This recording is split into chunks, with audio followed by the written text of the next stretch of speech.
She chose a stranger over her future, and no one believed it until the sky answered for her. The wind came first, low and distant, a thudding rhythm that didn't belong to the quiet suburban street, rattling loose branches and sending dry leaves skittering across cracked sidewalks. But no one looked up yet, not at first, because moments earlier, 3 miles away, Ava Johnson had been standing outside a lecture hall with her chest rising too fast, her fingers still trembling. The metallic scent of adrenaline clinging faintly to her skin, and a proctor blocking the door with a clipboard, pressed flat against his chest as if it were a shield. "You're late," he said, not unkind, just final, and the heavy doors behind him were already sealed, the faint scratch of pencils and turning pages leaking through the narrow gap before it closed, a sound that felt louder than it should have, like something ending, and Ava didn't argue, not because she didn't have words, but because every word felt smaller than what had just happened,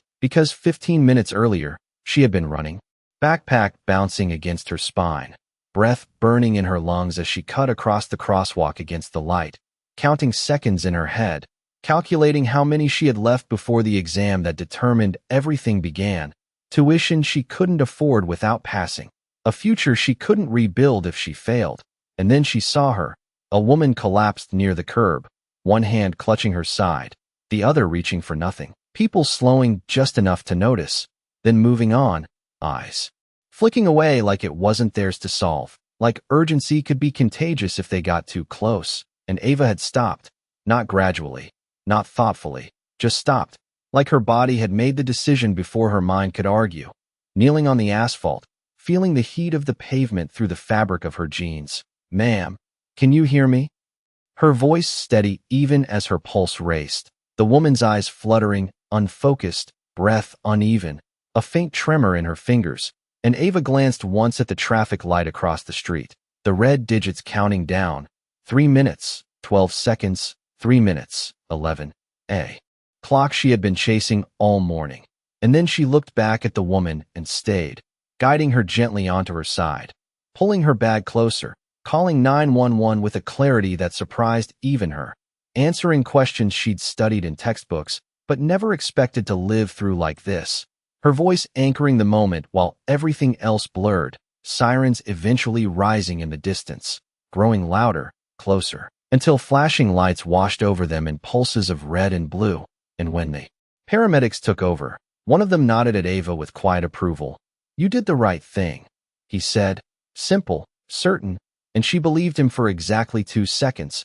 until she looked at her phone and saw the time, and the weight of that choice settled in, not dramatic, not loud, just heavy, like a door closing somewhere she couldn't reach, and now she stood outside the exam hall with that same weight pressing down on her shoulders, the proctor already turning away, the hallway too bright, too clean, too indifferent, students passing behind her without noticing the way her hands hovered midair, unsure what to do next, because explaining wouldn't change anything, because doing the right thing didn't come with receipts you could hand in for partial credit. And as she stepped back from the door, the building seemed larger, colder, like it had already moved on without her, and far above, though she couldn't see it yet, the sound in the sky was getting louder, slicing through the quiet, drawing eyes upward one by one, a presence too large to ignore. But down here, Ava just exhaled slowly, her breath steadying at last, unaware that the choice that cost her everything was already on its way back to find her,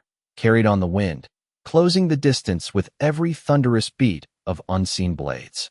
The hallway emptied faster than it should have, like the building itself did not want to witness what came next, and Ava Johnson stood there for a second longer than necessary, her fingers curling slowly into her palms as the echo of the closing exam doors settled into something final, something she could not undo. And when she finally turned, the fluorescent lights above buzzed faintly, casting a pale reflection across the polished floor that made everything feel colder, sharper, less forgiving, and she began to walk, not toward anywhere in particular, just away, her steps measured but heavy, each one carrying the quiet realization that the one chance she had worked for over the past 4 years had slipped past her without protest, without ceremony, just a simple, "You are late," and a closed door. And yet beneath that weight, something else remained, not pride exactly, not regret either, but a steady awareness that she had not hesitated when it mattered, that when someone needed help, she had not looked away, even if the world had expected her to. And that thought stayed with her as she pushed through the glass exit doors and into the late morning air. The sun already high, warming the concrete beneath her feet. Students gathered in small clusters across the quad, some laughing, some reviewing notes for later exams, none of them noticing her, none of them needing to, because Ava had always been good at moving through spaces without drawing attention, at keeping her head down and her focus forward, a skill she had learned long before college. Growing up in a small 2-bedroom apartment on the south side of town, where silence meant stability and hard work was the only language that mattered, where her mother worked double shifts at a nursing home and still found time to remind her that education was not just a goal, but a responsibility, and Ava had carried that responsibility like something fragile, something that could break if she let go for even a second, which made this moment feel unreal, like she had stepped outside her own life and was watching it from a distance, unable to reach back in and change the outcome. And as she crossed the campus walkway, her phone buzzed once in her pocket, a sharp vibration that cut through the quiet in her head, and when she pulled it out, the screen lit up with a message from her academic advisor. The subject line short, direct, already heavy before she even opened it. Exam status required. And her thumb hovered for a second before she tapped it, her eyes scanning the words quickly, too quickly, until the meaning settled in, clear and unavoidable. Failure to attend without prior authorization would result in automatic disqualification from the scholarship review. No exceptions listed, no appeals mentioned, just policy, clean and absolute. And she let out a slow breath she did not realize she had been holding, her shoulders lowering slightly, as if accepting something she could not fight. And around her, life continued without pause. A skateboard rolling past with a hollow clatter, a group of freshmen arguing about class schedules, the distant hum of traffic beyond the campus gates. All of it normal, all of it unchanged, which somehow made it harder, because nothing in the world reflected what had just shifted inside her. And she kept walking, past the library steps, past the courtyard fountain where sunlight scattered across the water in bright, fractured patterns, until she reached the edge of campus where the noise faded just enough for her thoughts to settle into something quieter, more focused, and she stopped there, resting her hands lightly against the strap of her backpack, her gaze drifting upward for a moment, not searching for anything specific, just needing space. And in that stillness, she replayed the morning in her mind, not the missed exam, not the closed door, but the woman on the sidewalk, the way her breathing had steadied, the faint squeeze of her hand before the paramedics took over, a small, human moment that felt more real than anything else. That day, and Ava nodded once to herself, subtle, almost imperceptible, as if confirming a decision she had already made. And then she turned toward the bus stop at the corner, the path ahead uncertain, the cost already paid, unaware that somewhere beyond the rooftops, beyond the quiet rhythm of the street, something was already moving toward her, something that would not ask whether she had been late, only why she had stopped at all. The bus ride home felt longer than usual, not because of traffic, but because every passing block seemed to stretch time in a way that made her thoughts louder, more persistent, and Ava sat near the back, her backpack resting against her knees, fingers loosely wrapped around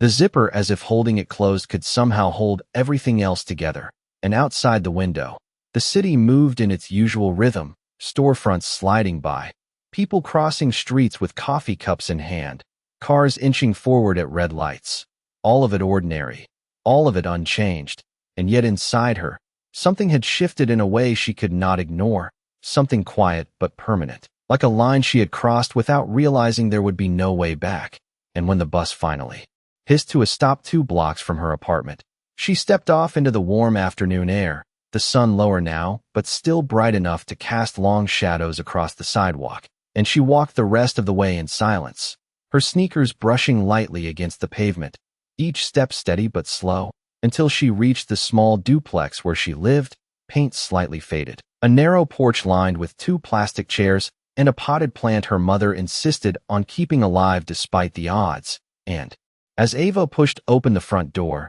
the familiar scent of laundry detergent and something warm from the kitchen wrapped around her, grounding her in a way nothing else had that day. "You are home early," Her mother's voice came from the kitchen, gentle but observant, and Ava paused just inside the doorway, her hand still resting on the knob for a second longer than necessary before she let it go and stepped fully inside. "The exam started already," Ava said, her voice even, controlled, and her mother turned slightly, a dish towel in her hands, eyes searching Ava's face for something more, something unsaid. "And," she asked, not pushing, just waiting, and Ava met her gaze for a brief moment before looking away, setting her backpack down carefully beside the wall. "I did not take it," she said, the words landing softly but carrying weight, and the room seemed to hold that silence for a beat longer than expected. Her mother's expression shifting not into anger, not into disappointment, but into something quieter,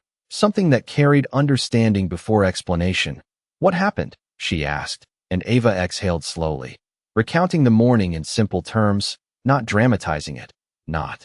softening it either, just the facts: the woman on the sidewalk, the call for help, the ambulance, the time slipping away, and when she finished, the kitchen felt still, the ticking of the small wall clock suddenly louder, marking seconds that no longer mattered the same way. And her mother nodded once, thoughtful, her gaze steady. "You stayed," she said, more statement than question, and Ava nodded in return. "Yes." And there was another pause, not uncomfortable, just full, before her mother placed the dish towel down and stepped closer, resting a hand lightly on Ava's shoulder. "Then you did what you were raised to do," she said quietly, and Ava's chest tightened just slightly at that. Not from relief, not entirely, but from the recognition that someone saw the choice for what it was, not what it cost. And yet the reality of that cost did not disappear. It lingered just beneath the surface, in the unopened email still sitting in her phone, in the unspoken consequences that would arrive soon enough. And later that evening, as the sun dipped below the horizon and the apartment settled into a softer, dimmer light, Ava sat at the small kitchen table with her laptop open, the glow of the screen reflecting faintly in her eyes as she read through policy pages, scholarship terms, academic guidelines, each paragraph confirming what she already knew, that there were no exceptions, no reconsiderations, no space for context in a system built on rules. And she closed the laptop. Slowly, the quiet click echoing slightly in the room, her hands resting flat on the table as she stared ahead for a moment, not searching for answers, just allowing the weight of it to settle fully. And outside, somewhere in the distance, a faint sound moved through the air, too far to identify, too subtle to draw attention yet, but present, steady, approaching, while inside, Ava simply breathed, steady and calm, unaware that the story she thought had already ended was only just beginning to be seen. The next morning arrived without ceremony, just a thin line of sunlight slipping through the kitchen blinds and stretching slowly across the worn surface of the table, and Ava Johnson was already awake. Before her alarm, sitting upright on the edge of her bed with her hands resting still against her knees, as if she had been there for a while, not thinking, not sleeping, just waiting for the day to begin so she could move forward even if she did not yet know how. And when the alarm finally buzzed, sharp and insistent, she reached over and silenced it immediately, the sound cutting off mid-tone and leaving the room quiet again. And for a moment she stayed there, breathing steady, her gaze fixed on the faint crack in the wall across from her, a small imperfection she had noticed years ago but never bothered to fix. And now it felt strangely grounding, something unchanged in a moment where everything else felt uncertain. And she stood, moving through her routine with deliberate calm, brushing her teeth, tying her hair back, pulling on the same worn hoodie she often studied in, each action precise, controlled, as if maintaining order in the small things could keep the larger pieces from slipping further. And when she stepped into the kitchen, her mother was already there, coffee steaming gently in a chipped mug, the scent filling the space with something warm and familiar. "You have class today?" her mother asked, not looking up right away, and Ava paused, just for a second, before answering. Yes, because technically it was true, even if the class that mattered most had already passed her by. And she poured herself a glass of water, the coolness grounding her as she leaned lightly against the counter, her mind already moving ahead, calculating next steps, retakes, appeals, anything that might exist beyond what the policy had clearly stated. even if logic told her there was none, and after a quiet breakfast, she stepped outside, the morning air crisp against her skin, the neighborhood just beginning to stir, a dog barking somewhere down the block, a car engine turning over, the ordinary sounds of a day that did not pause for individual setbacks. And as she walked toward the bus stop, her phone buzzed again, this time with a message from a classmate, short, casual, almost careless. Exam was brutal. Hope you made it in. And Ava read it once, then again before locking the screen without responding, her reflection briefly visible in the dark glass, steady but unreadable, and the bus ride back to campus felt different from the day before, not heavier, not lighter, just clearer, as if the uncertainty had settled into something more defined, something she could face directly even if she could not change it. And when she stepped on a campus again, the same buildings stood, the same paths stretched out before her, but now she moved through them with a quiet awareness that she was no longer part of the same timeline as everyone else, that her path had shifted slightly, just enough to set her apart, and she made her way toward the administration building, the one place that might offer answers, even if those answers were not the ones she hoped for. And inside, the air was cooler, the lighting softer, the sound of keyboards and low voices filling the space with a kind of controlled efficiency. And Ava approached the front desk, her posture straight, her voice calm as she explained her situation, the words practiced already in her mind, clear and respectful, and the woman behind the desk listened, nodding occasionally, her expression neutral but not unkind, until Ava finished, and then she glanced down at her computer, typing briefly before looking back up. "I understand," she said, her tone measured, but without prior approval or documented emergency clearance filed before the exam. "The policy does not allow for a retake." And the words landed exactly as expected, not harsh, not dismissive, just firm, and Ava nodded once, absorbing it without argument, because she had already read the same sentence the night before, because she had known this would be the answer before she walked in, and yet hearing it out loud made it final in a different way, more real, more present, and for a moment, the room felt slightly quieter around her, as if everything had paused just enough for her to register it fully, and then she thanked the woman, her voice steady, and turned to leave, her steps even as she walked back out into the sunlight, and outside, the sky stretched wide and clear above her, a pale blue that felt almost too open for the weight she carried, and she paused at the top of the steps, her eyes lifting briefly toward that open space, not searching, not expecting anything, just breathing in the moment as it was, unaware that somewhere far beyond her view, something had already begun to move with intention, closing distance not measured in miles alone, but in consequence, in recognition, in a response that had been set in motion the moment she chose to stop. The afternoon stretched longer than it should have, the sunlight hanging in the sky like it had nowhere else to go, and Ava Johnson moved through the rest of her day with a quiet efficiency that almost felt automatic, attending lectures, taking notes, nodding at the right moments, her pen gliding across paper even when her mind drifted somewhere just beyond the room, not lost, not unfocused, just carrying an awareness that everything she was doing now existed alongside something unresolved, something waiting. And by the time her last class ended, the campus had shifted into that late-day rhythm where conversations softened and footsteps slowed, students gathering in small circles or heading toward parking lots, the hum of activity fading into something calmer, and Ava walked alone toward the edge of campus, her backpack slung over one shoulder, her pace steady, her gaze forward, until she reached the same bus stop as the day before, the metal bench still warm from the sun, the air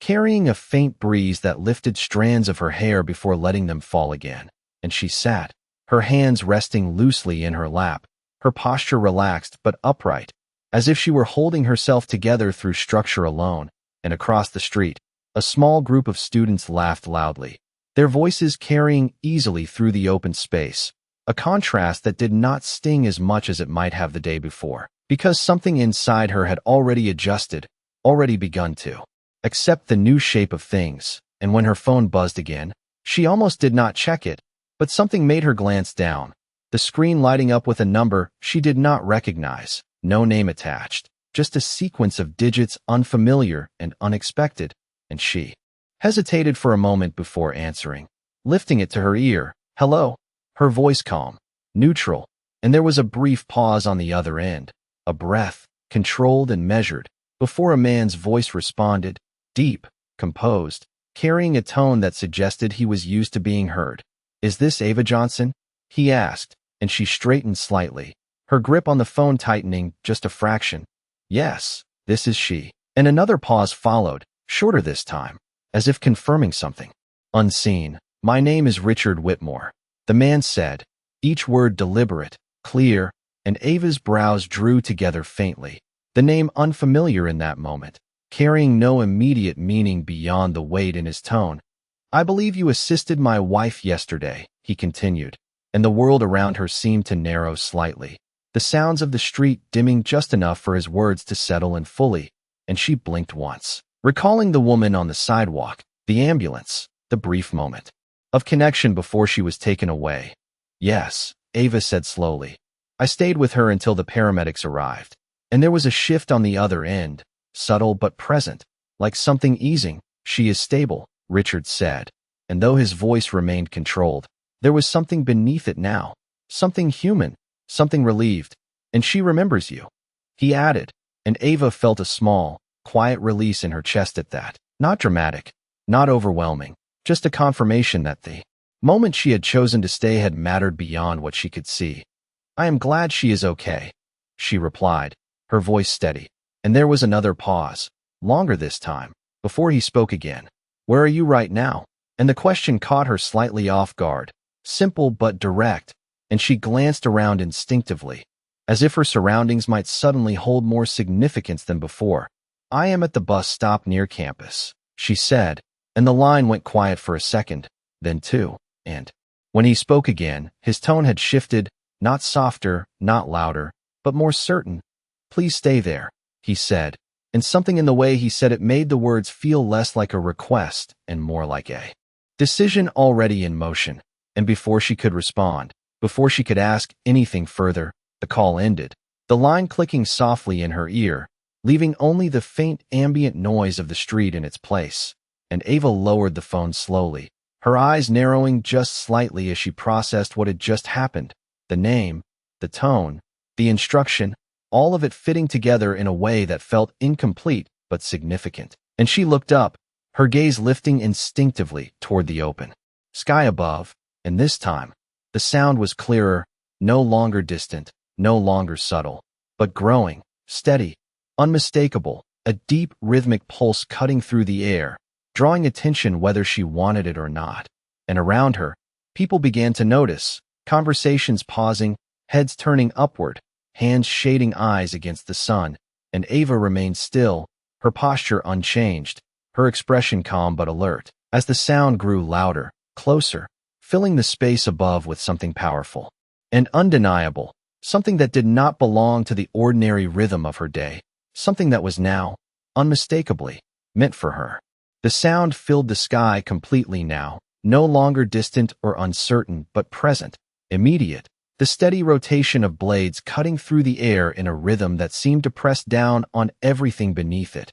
And Ava Johnson remained seated on the metal bench, her posture straight, her hands resting still in her lap as strands of her hair lifted slightly in the growing wind, her eyes fixed upward as the helicopter came into view, dark against the bright blue sky, descending with controlled precision toward the open field just beyond the bus stop. And around her, the world reacted in fragments, students stepping back, some raising their phones, others shielding their faces from the dust and loose gravel that began to stir along the ground, conversations dissolving into scattered exclamations. But Ava did not move, not yet, her breathing steady, her expression calm in a way that did not match the scale of what was unfolding, because in that moment, everything felt both surreal and strangely quiet inside her, as if the noise around her had been pushed to the edges while something more internal took its place, a stillness that held her in place even as the helicopter settled,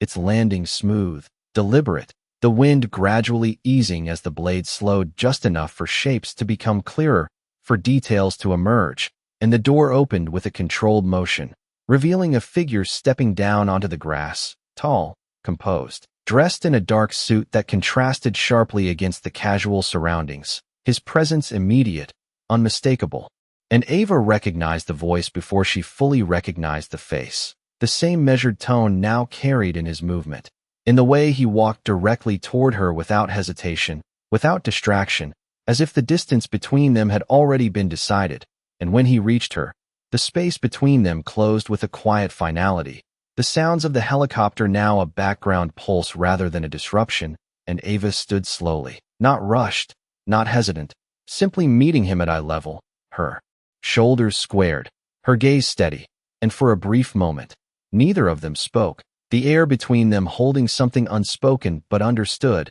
before he extended his hand. The gesture formal but sincere. "Ava Johnson," he said, not asking, just confirming, and she nodded once, accepting the handshake, his grip firm but not forceful. "Yes," she replied, her voice even, and he released her hand with the same controlled precision, his attention never wavering. "I wanted to thank you in person," he said, and though his tone remained composed, there was a weight behind the words, something that carried more than politeness, more than obligation, and Ava inclined her head slightly, acknowledging the statement without stepping into it. "I am glad she is safe," she said, and for a fraction of a second, something in his expression shifted, subtle but real, a brief softening that passed almost as quickly as it came. "She would not be, if you had not stopped," he replied, and the simplicity of the statement settled between them, not dramatic, not exaggerated, just direct, and Ava's gaze lowered briefly,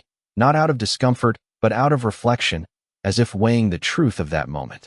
against everything that had followed, the missed exam, the closed doors, the quiet acceptance of consequence. And when she looked back up, her expression had not changed, still steady, still composed. "Anyone would have done the same," she said, and he shook his head slightly, the movement small but definitive. "No," he said, his voice quieter now, but no less certain. "They did not," and the clarity of that answer lingered, not as a correction, but as recognition, and for a moment, the space around them seemed to narrow again, not because of the helicopter, not because of the people watching from a distance, but because something deeper had been acknowledged, something that did not rely on status or circumstance. And Ava stood there, the wind now a gentle movement against her skin, the noise fading into the background once more, her heartbeat steady, her thoughts clear, and for the first time since the exam door had closed, the weight she carried shifted, not disappearing, not resolved, but changing shape, becoming something that felt less like loss and more like a consequence that had meaning. And she exhaled slowly, her breath visible in the slight movement of her shoulders, as the man in front of her took a step back, his gaze still fixed on her, as if preparing to say something more, something that would move beyond gratitude, beyond acknowledgement, something that would begin to answer the question she had not asked but had been carrying since the moment she chose to stay. Richard Whitmore did not speak immediately, and that silence carried more weight than any rushed explanation could have. His eyes steady on Ava Johnson as if measuring not her situation, but her character, and when he finally did speak, his voice remained calm, deliberate. "Do you know what today cost you?" he asked, not as an accusation, not even as a test, but as a statement that acknowledged what had already been lost. And Ava held his gaze without hesitation, her shoulders relaxed, her tone even. "Yes," she said, and there was no bitterness in it, no attempt to soften the truth, just acceptance, and he nodded once, as if that answer confirmed something important, something he had expected but needed to hear. "My team contacted your university this morning," he continued, and the words shifted the air slightly, drawing a faint ripple of attention from the small crowd that still lingered at a distance. Though Ava did not turn to look, her focus fixed entirely on him. "They informed me that you were denied a retake," he added, and Ava's expression remained unchanged, though her fingers tightened slightly at her sides, a small, almost invisible reaction that did not escape his notice. "That is correct," she replied, and for a moment, the sound of the helicopter blade slowed further,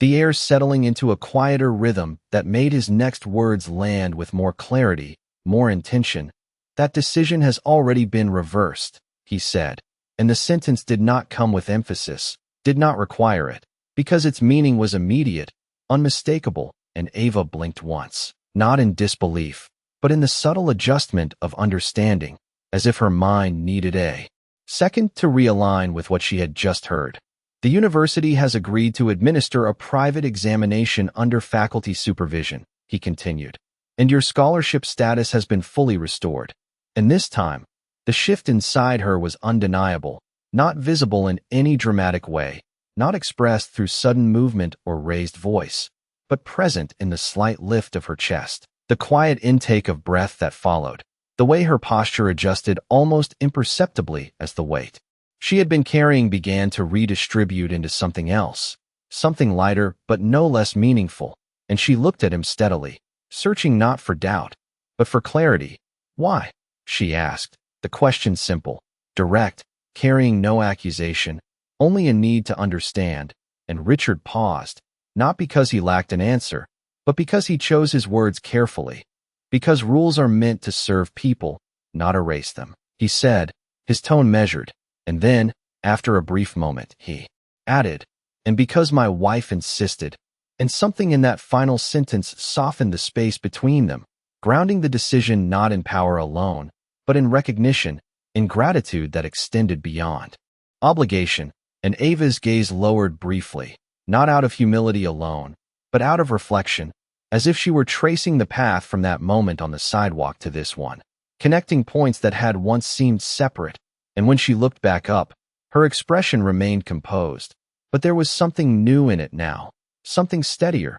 something that held both relief and resolve without letting either take control. Thank you, she said, the words quiet but sincere, and Richard inclined his head slightly, acknowledging the gratitude without absorbing it. There is more, he said, and Ava's attention sharpened again, her focus immediate. My wife would like to meet you, he continued, when she is discharged, and the offer carried no pressure, only intention, and Ava nodded once. I would like that, she replied, and for a moment, neither of them spoke, the silence settling again. But this time it felt different, not heavy, not uncertain, but complete in a way that did not require filling, and around them, the world slowly began to resume its rhythm, students lowering their phones, conversations restarting in hushed tones, the helicopter now idling rather than dominating the space, and Ava stood there, grounded in the present, aware of the shift that had taken place not just in her circumstances, but in how those circumstances had been seen, acknowledged, responded to. And as Richard stepped back once more, preparing to return to the aircraft, he paused just long enough to add one final sentence, his voice carrying a quiet certainty that did not need to be repeated. What you did mattered. And Ava met his gaze, her response unspoken but clear, not in words, but in the steadiness of her presence, in the quiet strength that had led her to that choice in the first place. And as the blades began to turn faster again, lifting the air once more, she remained exactly where she was, not chasing what had come to her, not clinging to what had been restored, just standing in the space where her decision had finally been seen for what it truly was. The helicopter lifted slowly, the wind rising once more before easing as it ascended, its presence fading into the sky, with the same quiet authority it had arrived with. And Ava Johnson remained standing where she was, her posture steady,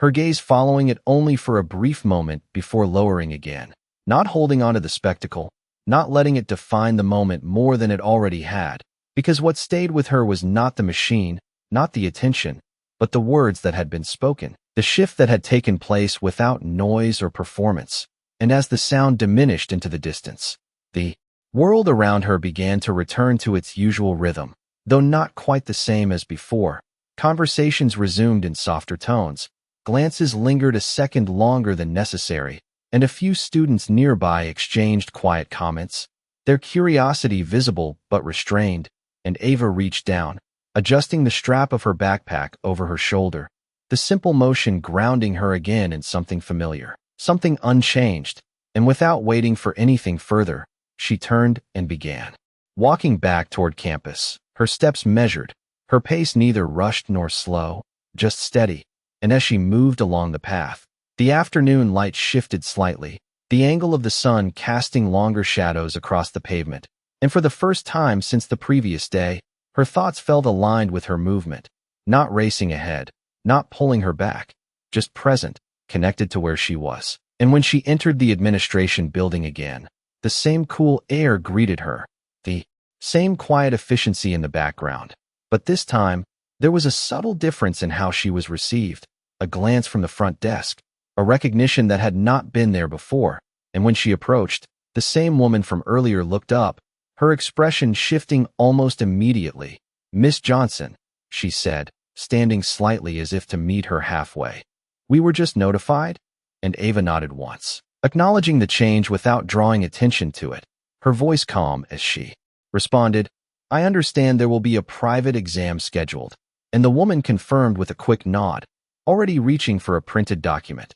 "Yes, tomorrow morning at 9 o'clock, room 214, supervised by 2 faculty members," she said, handing over the paper, and Ava accepted it with a steady hand, her eyes scanning the details briefly, the clarity of it settling into her in a way that felt structured, real, something she could act on, and she thanked the woman quietly before turning to leave. The paper held lightly between her fingers, not clutched, not guarded, just held, as if it were not a prize but a continuation. And outside again, the campus felt different now, not because it had changed, but because her place within it had shifted back into alignment. The path she had stepped away from now open again, but not identical, not untouched, because it now carried something more, something earned in a way that no exam alone could measure. And as she walked past the library, past the courtyard, the sounds of students studying, talking, living their routines blending into a steady background, she felt a quiet sense of direction return, not as certainty, but as purpose. And later that evening, back at her apartment, the kitchen light cast a warm glow across the table as she sat reviewing her notes, the pages familiar, the information steady, her pen moving with intention as she traced concepts she already knew, reinforcing them not out of fear, but out of respect for the opportunity she had been given again. And her mother watched from across the room, saying nothing at first, just observing, until finally she asked, "So they changed their decision?" And Ava nodded without looking up. "Yes," she said, her tone even, and her mother studied her for a moment longer before speaking again. "Because of who you helped." And Ava paused briefly, her pen resting against the page, before answering. "Because of what I did." And the distinction, subtle but important, settled between them, not needing further explanation, and the room returned to quiet once more, the soft sound of pages turning, the faint hum of the refrigerator, the steady rhythm of preparation, and outside. The night deepened, the sky darkening into a calm, uninterrupted expanse, while inside, Ava continued to study, her focus clear, her breathing steady, her presence grounded in a moment that no longer felt like loss, but like a turning point that had not only been recognized by others, but understood by herself. The next morning arrived with a quiet kind of clarity, the kind that did not announce itself but settled gently into place, and Ava Johnson stood outside room 214 with her notes held loosely at her side, her breathing steady, her posture relaxed in a way that reflected not confidence alone, but acceptance, because this moment was no longer just about proving what she knew. It was about honoring the path that had brought her back here, and when the door opened, she stepped inside without hesitation, the room cool,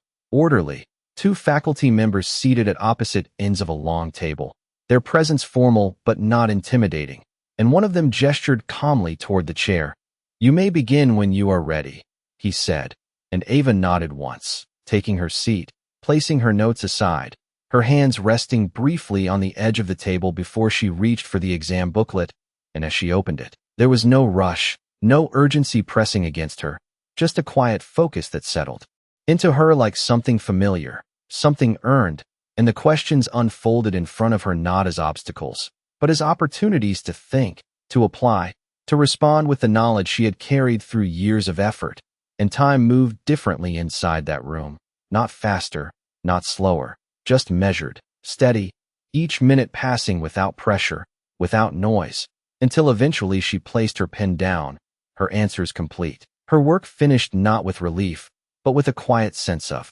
closure. And when she handed the exam back, one of the faculty members gave a small nod, acknowledging her with a respect that did not need to be spoken aloud. And Ava stepped out into the hallway again, the light brighter than before, the air warmer, and for a moment, she paused, her hand resting lightly against the doorframe, her eyes closing briefly as she exhaled, not releasing tension, but recognizing the stillness that followed it. And later that afternoon, she found herself standing in a hospital corridor, the scent of antiseptic faint but present, the floor polished, the environment calm in a way that mirrored the morning, and a nurse led her quietly to a private room, knocking once before opening the door, and inside, Eleanor Whitmore sat upright against the pillows, her expression composed but softer than Ava remembered, her presence no longer distant, no longer abstract. And when their eyes met, something passed between them instantly, not dramatic, not overwhelming, just recognition, and Ava stepped forward slowly, her voice gentle. "It is good to see you," she said, and Eleanor smiled faintly, her gaze warm. "I have been waiting to say thank you," she replied, her tone carrying both gratitude and something deeper, something reflective, and they spoke quietly for a few minutes, not about wealth, not about status, but about the moment that connected them, about how a decision made in seconds could ripple into something far greater. And when Ava eventually turned to leave, Eleanor's voice followed her, soft but certain. "You reminded me that being seen is not about where you stand, but what you choose to do when no one is watching." And Ava paused at the door, her hand resting against the frame once more before she nodded slightly, carrying those words with her as she stepped back into the hallway. And later, as the sun dipped low across the city, casting a golden light through the windows of the hospital, Ava walked outside into the open air, the sky stretching wide above her, calm, uninterrupted, and she stood there for a moment, her shoulders relaxed, her breath even, her eyes reflecting the fading light. And there was no applause, no crowd, no noise marking the end of what had happened, just the quiet presence of a day that had come full circle. And as she turned and began to walk, her steps steady, her path clear, the world moved with her, unchanged yet somehow different. And in that stillness, in that absence of sound, something remained, not spoken, not visible, but undeniable. The quiet echo of a choice that had been made when it mattered most, a choice that did not ask for recognition, but received it anyway, not because of power, but because of truth. And as the lights softened into evening, Ava Johnson kept walking, not toward something extraordinary, but toward the life she had always been building, now seen, now understood, and finally, fully her own.